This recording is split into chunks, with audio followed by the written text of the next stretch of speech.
empezando. Buenas noches. Buenas noches, señor Nicolás. ¿Cómo se Buenas encuentra? noches, ¿Cómo se encuentra? Andrés. Bien, bien.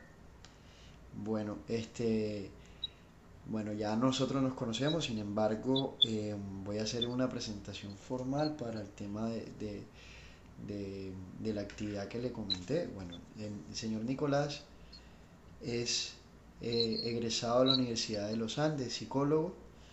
eh, ha trabajado con fundaciones, ha sido colaborador de diversas fundaciones.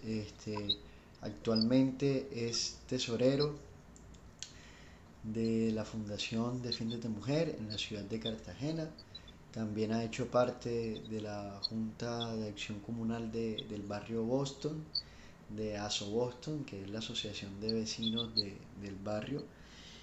Y, eh, y bueno, él me va a colaborar, nos va a colaborar el día de hoy con este pequeño conversatorio sobre una pregunta problemática que hay, que hay que responder en torno a la actividad correspondiente. Entonces, señor Nicolás, la pregunta es la siguiente. Bueno, aparte de que Nico ha hecho todo este tipo de actividades y acciones, él también es un apasionado por la historia, así que me gustaría conocer su postura frente a la pregunta que vamos a generar. Entonces, la pregunta dice así: ¿de qué manera la participación política puede contribuir hacia la construcción de un voto crítico de opinión que permita el fortalecimiento de la democracia en Colombia? Entonces, Okay. eh, sería una problematización muy necesaria la de hablar acerca de qué es la democracia para intentar fortalecerla, porque tal vez uno cree que tiene muy claro el concepto, pero debido a las diferentes formas como se estructuran las sociedades, como que los valores democráticos pueden ser unos u otros, como usted decía, en sociedades diferentes. Y bueno, y entonces, eh,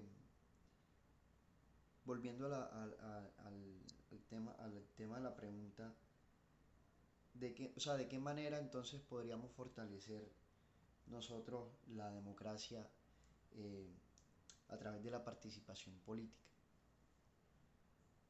en Colombia? A través de la participación política. Claro, eh, eh, lo que yo creo que apunta a la pregunta es, otra vez, que está muy bien planteada de las características de la democracia colombiana. Eh, hay unos partidos, bueno, no hay unos partidos, hay unas prácticas que generalmente hacen eh, una oposición a lo que es la opinión. ¿Sí? Entonces, una política transaccional en contravía a una política de opinión. Entonces uno dice como, este candidato es un candidato de opinión, mientras tanto, este es un candidato de maquinaria. ¿Por qué? Porque las maquinarias electorales son maquinarias transaccionales. Ellos compran y venden votos para poner personas en cargos públicos. En ese sentido, uno diría que si una democracia se vería más beneficiada por personas que estén eh, representando visiones de lo que debe ser la sociedad y no solamente como, como personas que se aprovecharon del sistema para poder llegar a él a posiciones de poder. ¿Y ¿Sí? cómo, Porque, y, sí, cómo podríamos crear esa conciencia? O sea, ¿cuál sería de pronto una estrategia que de pronto usted considere de que se pudiera implementar para generar ese tipo de conciencia? Es decir, que las personas no voten porque le dieron, o sea, usted hablaba de los contextos sociales, usted hablaba de incluso de las condiciones materiales que muchas personas a veces eh, ligan la política con sus necesidades, es decir, van a votar para que le den 50.000 pesos para la comida de la semana o la comida de ese día o por el folclore de, por lo menos acá en la costa, de tomarse una caja de cerveza, por decir un ejemplo. Entonces, ¿cómo hacer para, digamos, despertar esa conciencia en las personas para que no voten por la maquinaria, sino por los ideales que más se sientan representados? Es que es una, si hubiese una solución, tal vez se hubiese intentado, pero es complicado pensar en que una persona que tenga una necesidad económica no aproveche una oportunidad como esa. ¿Sí? Es algo que uno lo que estaría diciendo es la conciencia y la educación que nosotros le podemos dar a la gente va a ir, va a superar las necesidades físicas que puedan tener, va no sé, como romper esa cadena de favores, que también es una lógica que puede estar muy arraigada en algunos lados.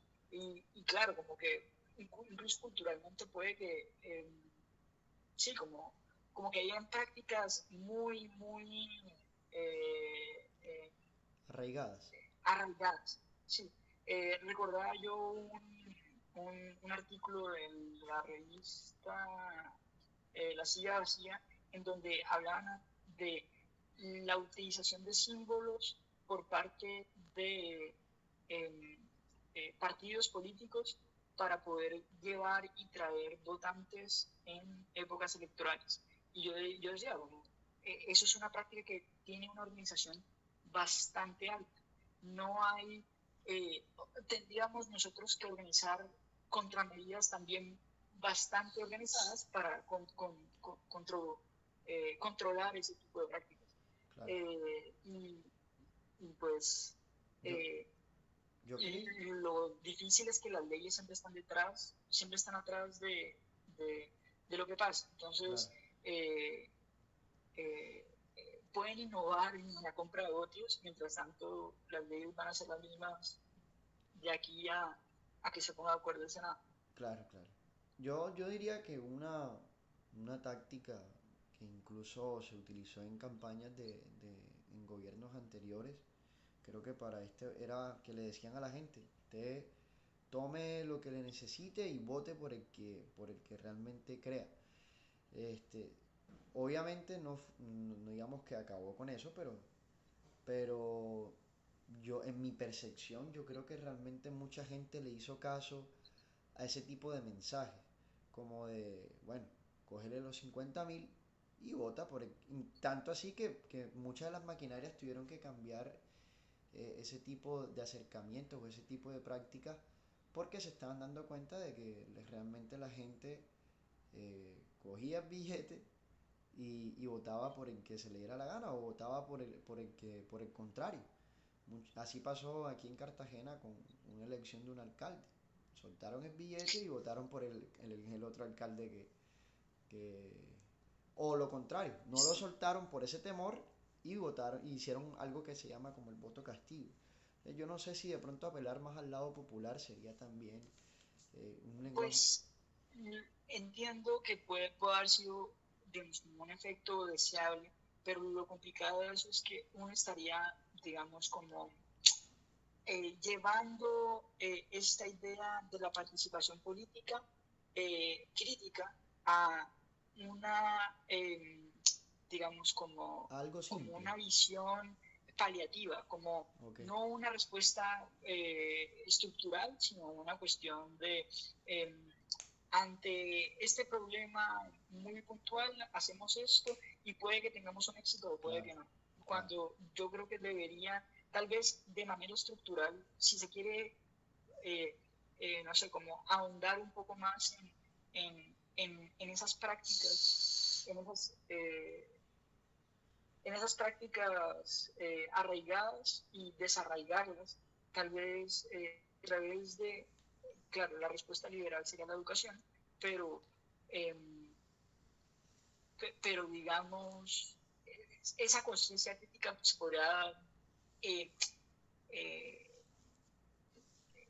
eh, podría atravesar otras áreas de la educación, ¿sí? Como que no sea un curso que tú tienes que tomar antes de votar, como algo así, sino que sea algo que atraviese toda la educación.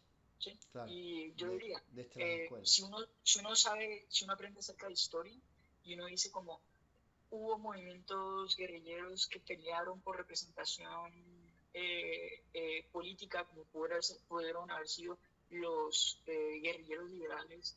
eh, eh, sí, entonces esos alzamientos y ese tipo de, no sé, como reacciones populares violentas frente a un sistema que no les da alternativas viables para sus opiniones y murieron mucha gente, como la guerra de los 1000 días, tuvo consecuencias catastróficas en cuanto a vidas humanas y la subsecuente guerra civil que llevaría también a la muerte de candidatos presidenciales, a eh, mucha conflictividad. Sí, sí, como representantes. Me acuerdo de, no estoy seguro si fue Miguel Uribe el que murió a hachazos por dos personas que eran conservadoras y de la liberal. O sea, como ese nivel de violencia tuvo su origen en un sistema que no permitía eh, el cumplimiento de un ideal democrático que era necesario para muchas personas. Claro, entonces usted Y, dice, ajá, sí, sí, y al aprender acerca de ese tipo de implicaciones, yo creo que se podría, eh, no sé, hacer entender hacer una cultura de, hay que pensar siempre en estas características democráticas que si se llegaran a lastimar, a impedir por un régimen o por los intereses de algunas personas, pues